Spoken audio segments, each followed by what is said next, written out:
नमस्कार, मैं हूं रविंद्र और आप देख रहे हैं न्यूज़ प्लस लाइव। आज हमारे साथ स्टूडियो में पंडित जितेंद्र कुमार मिश्रा जी हैं। स्वागत है बाबा आपका हमारे कार्यक्रम में जी। हम आज बाबा के साथ चर्चा करेंगे। शारदीय नवरात्र का माहौल है, चारों तरफ भक्तिमय माहौल है। सारे भक्तगण माता की आराधना कर रहे हैं, पूजा कर रहे हैं। जिधर देखिए उधर ही माता के गीतों से माता का गायन हो रहा है, माता का पूजन हो रहा है। बड़े बड़े पंडाल बन रहे हैं जहाँ पर माता को स्थापित किया जा रहा है। आज हम बाबा से जानेंगे कि कैसे हम लोग शारदीय नवरात्र में कलश स्थापन करें और उसका शुभ मुहूर्त क्या है। हमारे दर्शकों के लिए बाबा आप बताएं। जय माता दी।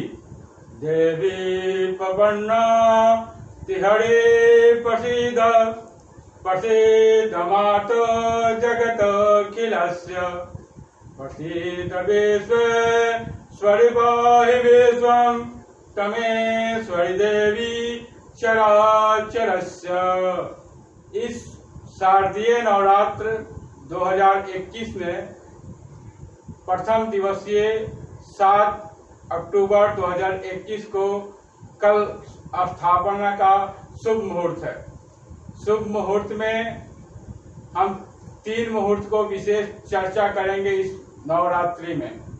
पहला मुहूर्त ब्रह्म बेला का, जो कि 3:40 से लेकर सुबह 6 बजे तक रहेगा।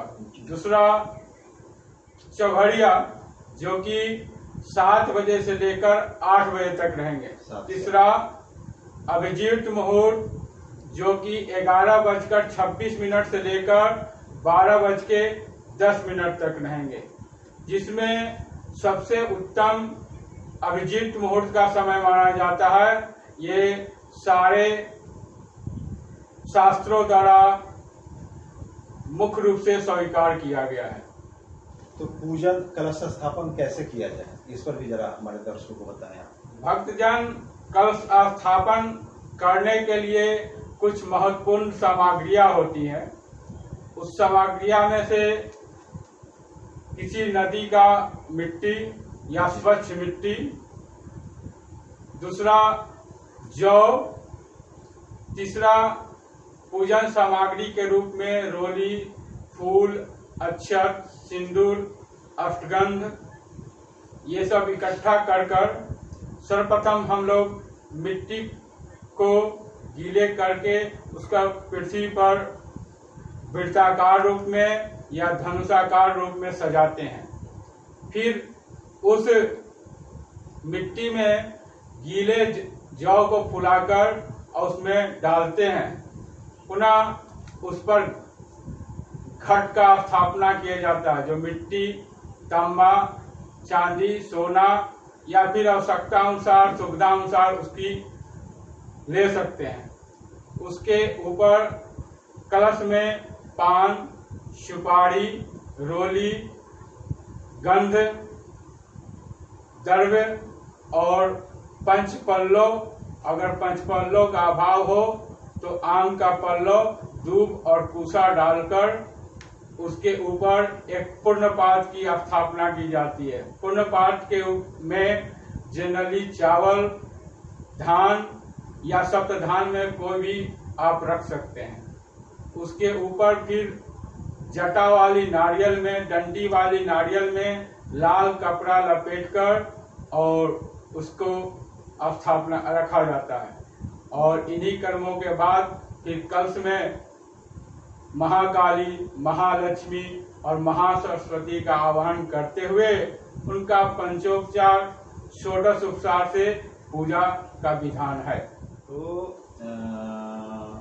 इसके अलावे भी और कुछ सामग्री की आवश्यकता पड़ती होगी। सामग्री की तो सीमा नहीं है, क्योंकि जैसे हम ये जानना चाह रहे हैं कि जो मंदिर वगैरह में जो पूजा पाठ होता है वहाँ तो खैर बहुत सारे चीजों की आवश्यकता होती है, लेकिन एक आम आदमी, एक हमारे जो दर्शक हैं अपने घर पे पूजा करना चाहें तो उनको किन किन सामग्री की आवश्यकता पड़ेगी। पूजा देखिए, पूजा का विधान में जनरली पंचोपचार, षोडश उपचार, राजस उपचार और मलितोपरित उपचार, मतलब जो मिल जाए।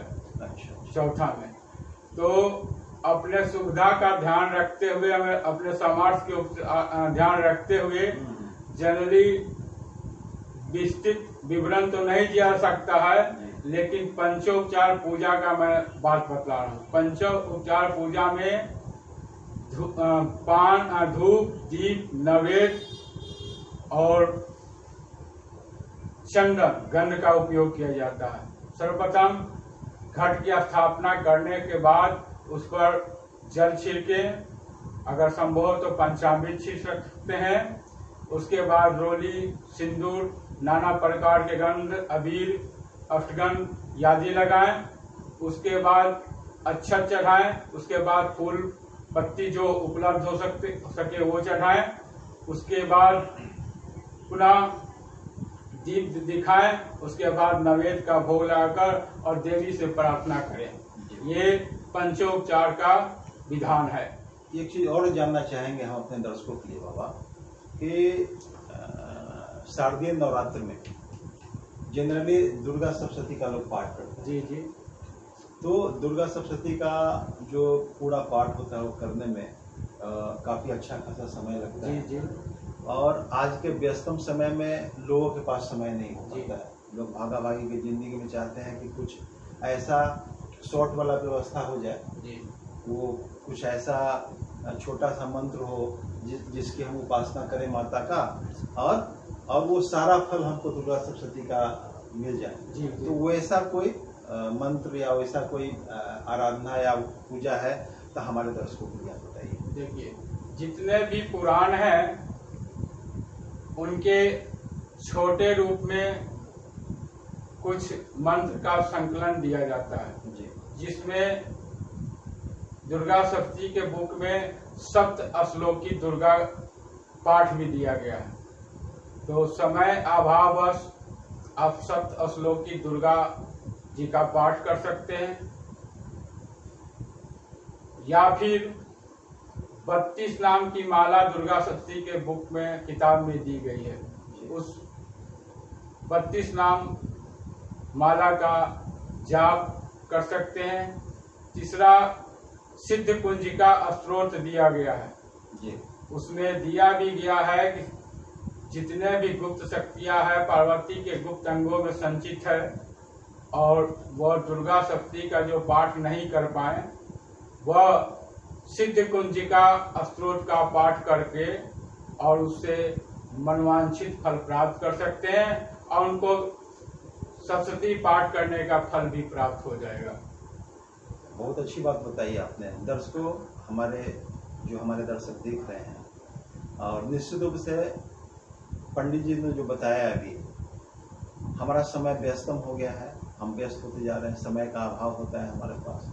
तो बाबा ने जो पूजा का तरीका बताया है, जो मंत्र बताया है, तो उसका पूजन बहुत कम समय में आदमी कर सकता है, और दुर्गा सप्तशती का जो पाठ होता है उसका जो फल मिलता है उसको प्राप्त कर सकते हैं। तो ये तो आज पूजा कैसे करें और कलश स्थापन कैसे किया जाए इसके बारे में बाबा ने विस्तार से बताया अभी। लेकिन कल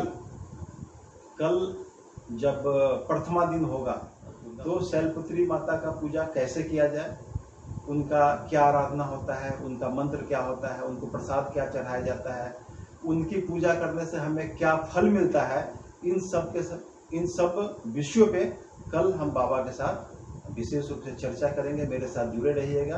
तब तक के लिए बहुत बहुत धन्यवाद। बाबा आप भी आए हमारे स्टूडियो में, आपका भी बहुत बहुत धन्यवाद।